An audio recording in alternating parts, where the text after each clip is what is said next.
El supuesto satanismo en el fútbol. El partido no había empezado, y ya había jugadores enterrando objetos en la cancha. Otros hablaban de brujos, amuletos y rituales secretos para asegurar la victoria. Entonces, ¿qué tan real es todo esto? La leyenda más oscura del fútbol. El fútbol mueve millones de personas, dinero, fama y presión.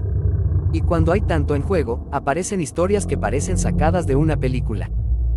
Durante décadas han circulado rumores sobre selecciones nacionales usando chamanes, jugadores entrando al campo con amuletos escondidos, entrenadores consultando brujos y equipos completos haciendo rituales antes de partidos importantes. Muchos lo llaman superstición. Otros creen que existe algo más oscuro detrás. Y aunque no hay pruebas verificadas de satanismo real dentro del fútbol profesional, la cantidad de historias, testimonios y coincidencias ha hecho crecer una leyenda que sigue viva hasta hoy. Porque cuando un equipo gana de forma imposible, siempre aparece alguien diciendo, no fue suerte.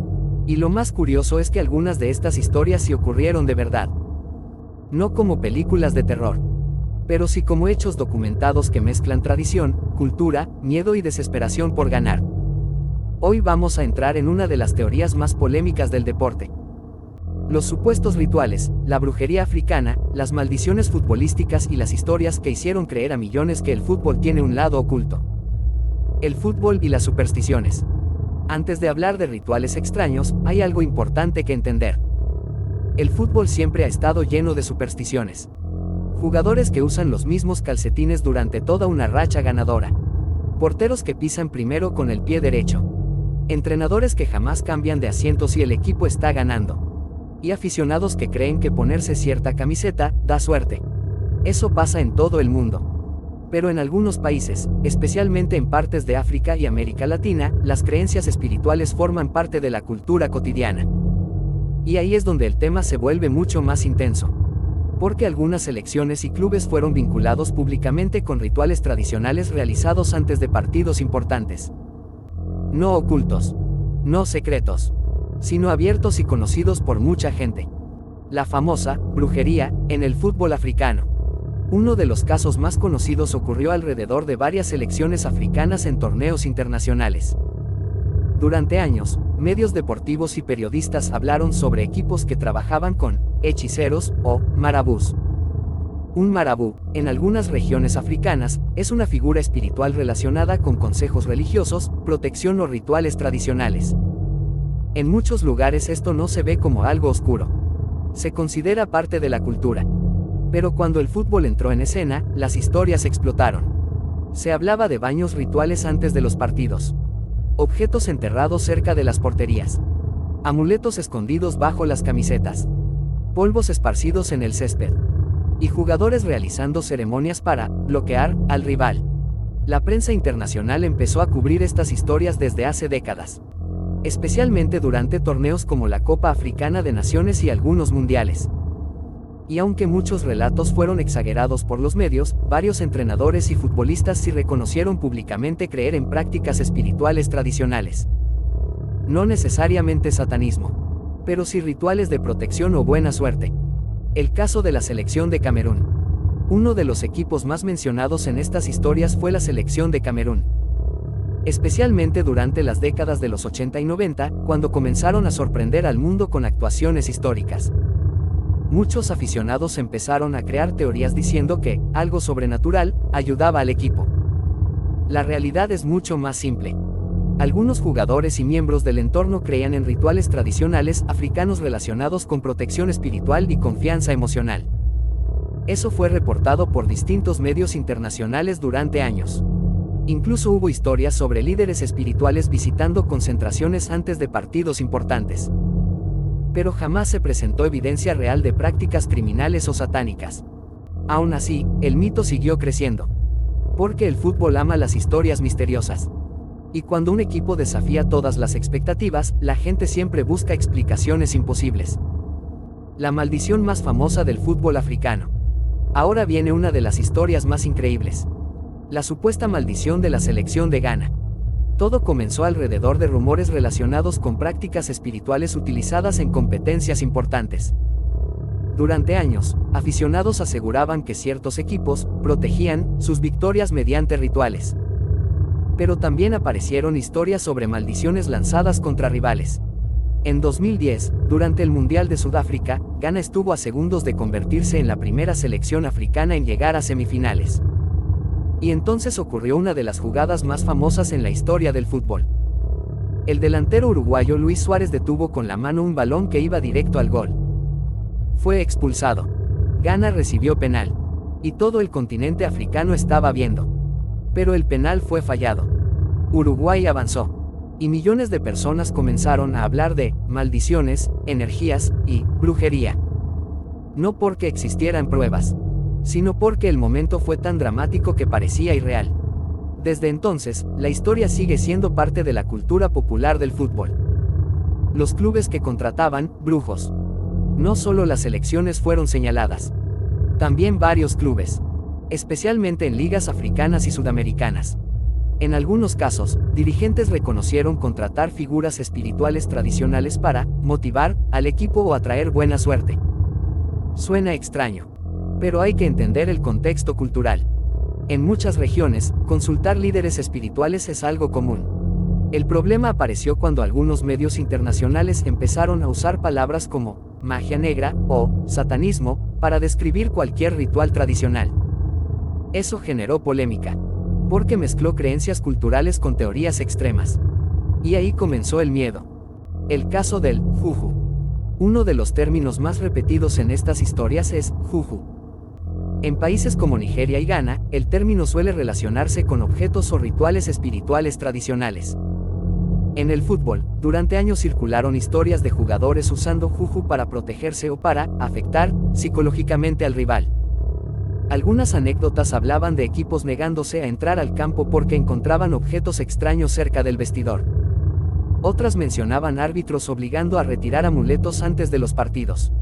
Y aunque muchas historias parecen exageradas, sí existen reportes reales sobre incidentes relacionados con supersticiones deportivas. Pero otra vez, no hay pruebas verificadas de satanismo real.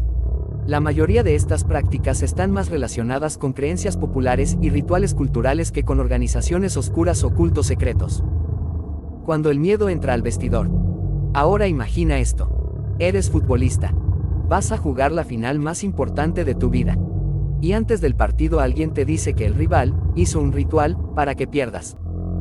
Aunque no creas en eso, algo cambia en tu cabeza. Y ahí está el verdadero poder de estas historias. El miedo psicológico. Muchos expertos creen que gran parte de estas prácticas funcionan por su gestión mental. Si un jugador cree que está maldito, puede perder confianza. Si piensa que tiene protección espiritual, puede sentirse más fuerte. El cerebro humano es así. La presión deportiva puede hacer que incluso personas racionales empiecen a creer en cosas extrañas. Especialmente cuando el dinero, la fama y el orgullo nacional están en juego. Las historias más raras jamás contadas. Con los años aparecieron historias verdaderamente extrañas. Equipos que supuestamente enterraban animales cerca del estadio.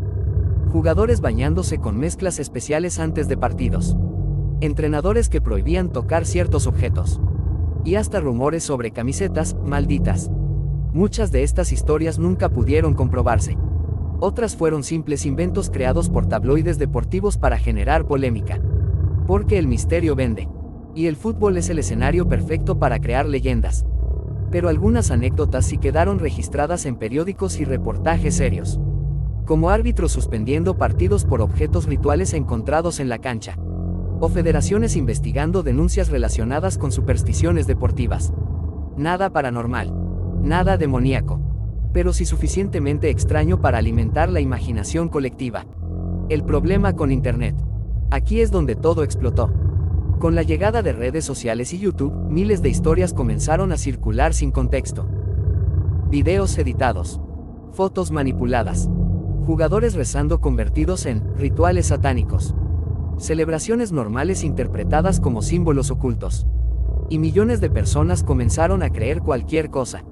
Porque Internet tiene un problema enorme. Una mentira impactante viaja más rápido que una explicación aburrida. Hoy existen cientos de videos asegurando que futbolistas famosos pertenecen a sociedades secretas o hacen pactos oscuros para ganar campeonatos. Pero casi todos usan pruebas absurdas.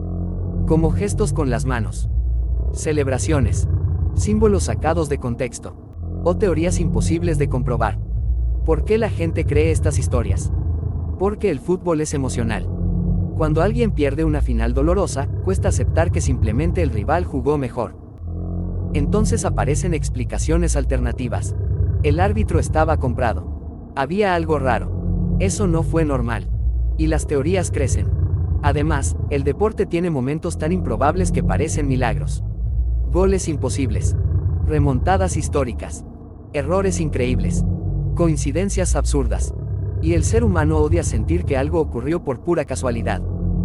Siempre queremos encontrar una razón escondida. El caso de los amuletos famosos. Muchos futbolistas famosos han admitido usar amuletos o rituales personales. No por satanismo, sino por costumbre o superstición. Algunos rezan antes de entrar al campo. Otros besan cadenas religiosas. Otros escuchan la misma canción antes de cada partido. Y eso no solo pasa en África. Pasa en Europa, América y prácticamente todo el planeta.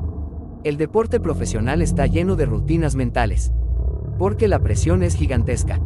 Y cualquier cosa que haga sentir más seguro a un jugador puede convertirse en tradición. El límite entre cultura y conspiración. Aquí es donde todo se vuelve delicado. Porque muchas veces Internet mezcla prácticas culturales reales con historias falsas para crear miedo o polémica.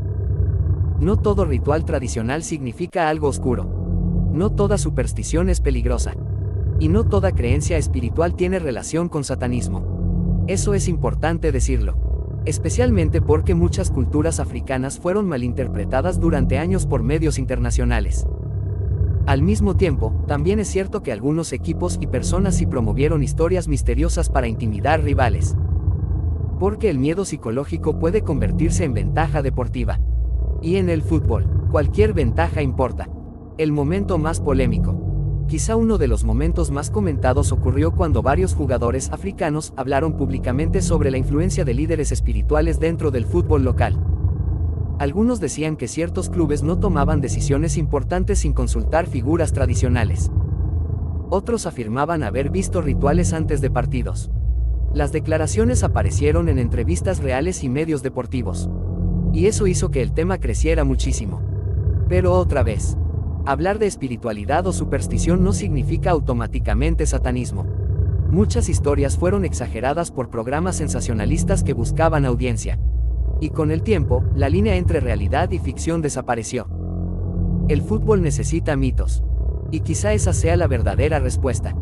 El fútbol vive de emociones. Necesita héroes, villanos, maldiciones, historias imposibles, la mano de Dios, la maldición del campeón, el fantasma de ciertas finales, las remontadas milagrosas. Todo eso convierte un simple deporte en algo gigantesco. Y las historias sobre rituales y brujería encajan perfectamente dentro de ese universo. Porque hacen que el fútbol parezca más grande que la vida misma. Entonces, ¿existe realmente el satanismo en el fútbol? Hasta hoy, no existen pruebas verificadas que demuestren una red satánica real operando dentro del fútbol profesional. Lo que sí existe es algo mucho más humano. Superstición, presión, miedo, tradiciones culturales, creencias espirituales. Y personas desesperadas por ganar. Algunas historias son reales. Otras fueron exageradas.